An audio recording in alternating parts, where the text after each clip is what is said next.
we will also continue to work to deliver on the solemn promise we made to the people of this country to deliver on the result of the referendum and leave the European Union. Em 2016, o Reino Unido surpreendeu ao votar a favor da saída da União Europeia. O resultado foi inesperado para muitos, e até mesmo a concessão do direito de voto foi incapaz de prever o desfecho. O impacto foi significativo, pois poucos tinham antecipado as ramificações desse desfecho. O dilema que se seguiu foi a falta de um plano claro para o futuro. O então primeiro-ministro David Cameron estava tão confiante na vitória do permanecer que instruiu o Serviço Civil a não elaborar planos para o cenário de uma saída da União Europeia.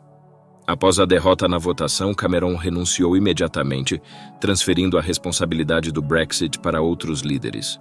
Essa falta de preparação evidenciou um vácuo de planejamento para lidar com as consequências do referendo. A incerteza pós-Brexit se instalou e a falta de diretrizes claras para a transição exacerbou os desafios que o Reino Unido enfrentaria nos anos subsequentes. No dia seguinte ao referendo, duas figuras-chave na campanha, Michael Gove e Boris Johnson, demonstraram uma postura mais moderada, quase incerta sobre os passos seguintes. Antes de 2016, os defensores do Brexit frequentemente mencionavam a Noruega e os países suíços como exemplos admiráveis de nações fora da União Europeia. A ideia era manter uma relação vantajosa, principalmente em termos econômicos, o que tornava o Brexit atraente. O conceito era retomar o controle, mas preservar todos os benefícios do mercado único. No entanto, após o resultado surpreendente do referendo, as abordagens da Noruega e da Suíça não eram mais consideradas suficientes por muitos.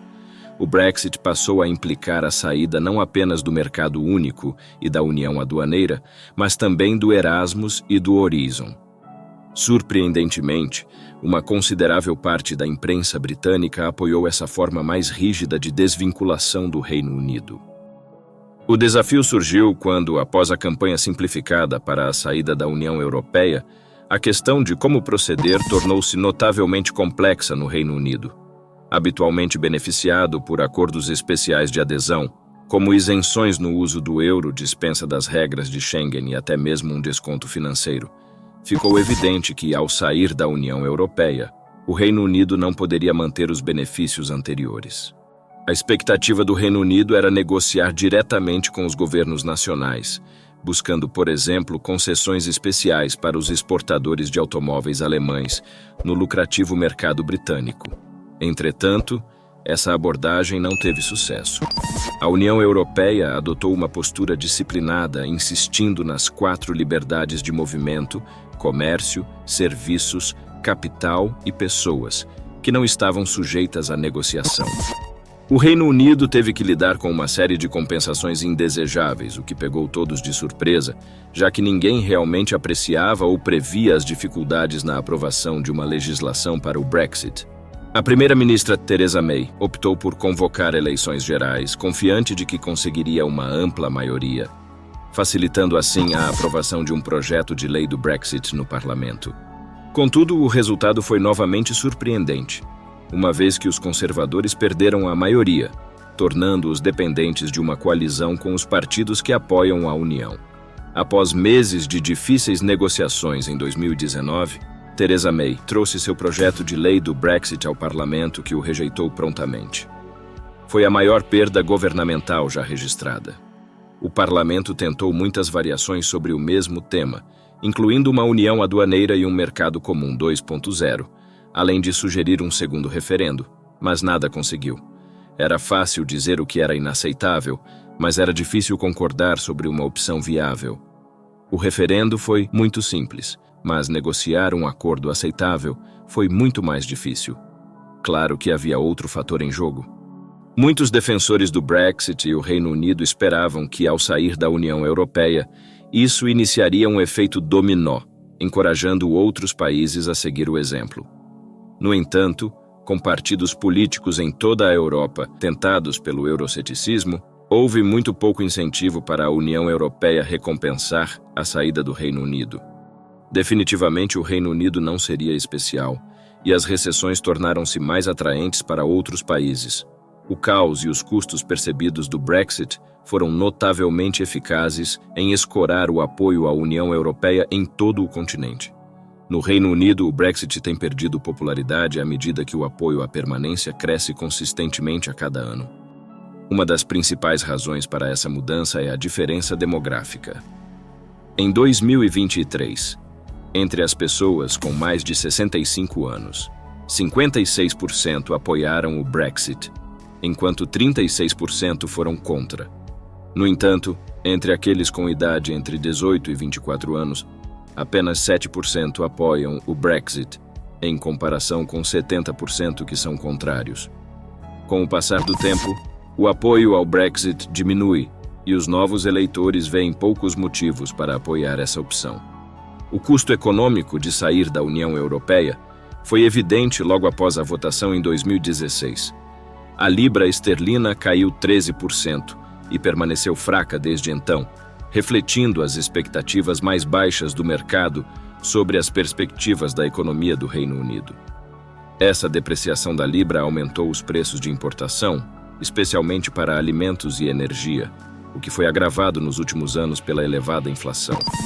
Embora a votação em si não tenha mudado fundamentalmente a economia, os custos econômicos reais do Brexit começaram a ser sentidos. Houve um declínio na abertura comercial, um aumento na burocracia e nas declarações alfandegárias, algo que prejudicou especialmente as pequenas e médias empresas britânicas. As câmaras de comércio relataram que 92% enfrentam desafios significativos com o novo acordo comercial, e 80% das empresas enfrentam maiores custos de importação, levando algumas a saírem do negócio. O investimento empresarial também caiu desde 2016 devido a todos os custos do comércio e à incerteza. Os agricultores afirmam que o Brexit foi prejudicial e numerosos estudos sugerem que será uma perda líquida de PIB de cerca de 4 a 5%. Isso está reduzindo as médias taxas de crescimento em torno de 0,2 a 0,3% ao ano. Esses impactos econômicos serão cada vez mais sentidos nos próximos anos. Inicialmente, essa diferença pode passar despercebida, mas ao longo de 10 a 15 anos, isso se traduzirá em uma economia diminuída de cerca de 25 mil libras por pessoa em comparação com o cenário sem o Brexit. Essa é uma quantia substancial que os eleitores do Reino Unido relutam em aceitar, especialmente diante dos desafios econômicos atuais. E o panorama se complica ainda mais, pois em 2024 as empresas britânicas enfrentarão uma nova série de custos relacionados a essa decisão. Se a escolha de sair da União Europeia tivesse ocorrido durante um longo boom econômico, o custo poderia não ter sido particularmente perceptível. Infelizmente, para aqueles que apoiavam a decisão, isso ocorreu durante um período em que os salários estavam paralisados, a inflação estava em alta e a economia geral estava prejudicada. A economia já estava suscetível a perturbações e incertezas, e o Brexit contribuiu para esses desafios. Desde 2016, o Reino Unido experimentou um crescimento salarial próximo a 0%, classificando-se entre os piores do mundo desenvolvido. Uma das motivações da saída do Reino Unido da União Europeia foi acabar com a liberdade de movimento trabalhista. Nos anos anteriores, houve altos níveis de migração da Europa Oriental, com trabalhadores europeus atraídos por salários mais altos no Reino Unido. Desde o Brexit, a migração da Europa caiu perto de zero, mas a migração líquida global ironicamente subiu para níveis recordes, recentemente revisados para 700 mil no último ano. Isso ocorre porque a migração líquida de países fora da União Europeia disparou além das expectativas de muitas pessoas. No início dos anos 2000, os salários poloneses eram cerca de 3 vezes menores do que os salários do Reino Unido, explicando a pressão para a migração econômica.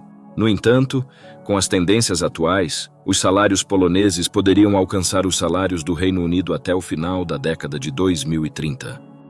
Mesmo que não alcancem essas enormes disparidades, a migração certamente diminuirá ao longo do tempo. A livre circulação dentro da Europa pode ser menos problemática no futuro, com trabalhadores britânicos possivelmente querendo trabalhar em outras partes do continente.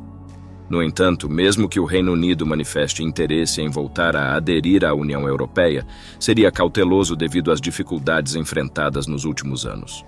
Além disso, mesmo que uma nova geração goste da ideia de retornar à União, seria provavelmente um negócio menos atraente do que no passado.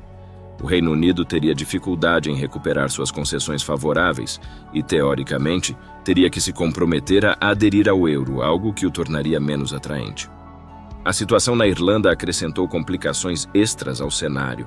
Com um processo de desvinculação desafiador, em teoria poderia surgir uma fronteira rigorosa e procedimentos de verificação entre a Irlanda do Norte e parte do Reino Unido e a República da Irlanda. Isso correu o risco de comprometer os avanços conquistados pelo Acordo de Sexta-feira Santa, que melhorou as relações entre o Reino Unido e a Irlanda. As dificuldades relacionadas à decisão de sair da União Europeia têm o potencial de desencadear mudanças em outra questão constitucional, tornando a perspectiva de uma separação do Reino Unido mais atrativa. As tensões aumentaram entre a Escócia e Westminster, dado que a Escócia votou a favor de permanecer. E a pressão por uma separação mais nítida apenas reforçou o desejo de independência. Felizmente, o processo de desvinculação tornou-se menos controverso com o tempo, à medida que a atenção se desloca para outras questões, como a crise da pandemia. No entanto, isso destaca a complexidade de resolver problemas e questões constitucionais por meio de um simples referendo majoritário, especialmente quando o resultado é incerto. Quase 7 anos após a votação, percebemos uma falta de entusiasmo pelo processo de desvinculação e persiste a sensação de que os mesmos desafios de 2016 ainda precisam ser superados. Este episódio permanece como um alerta na história para outros países europeus. Embora já tenhamos superado as fases mais desafiadoras, nos últimos anos observamos sinais de melhoria nas relações entre o Reino Unido e a Europa. Contudo, a perspectiva de uma reintegração do Reino Unido, pelo menos em um futuro próximo, parece altamente improvável. Considerando o cenário, é possível que testemunhemos uma intensificação da cooperação e, talvez, a contemplação provisória do retorno à União Aduaneira e ao Mercado Único. Essa possibilidade, no entanto, enfrentará desafios significativos e o caminho adiante permanece incerto. Após revisitar a trajetória do processo de desvinculação do Reino Unido, qual é a sua perspectiva sobre os desafios enfrentados e as possíveis direções futuras? Você acredita que a experiência do Brexit oferece lições valiosas para outros países europeus? Compartilhe suas ideias nos comentários. Obrigado por assistir ao vídeo. Se gostou, agradeceria se deixasse o seu like e se inscrevesse no canal para mais conteúdos como estes. Um abraço e até breve.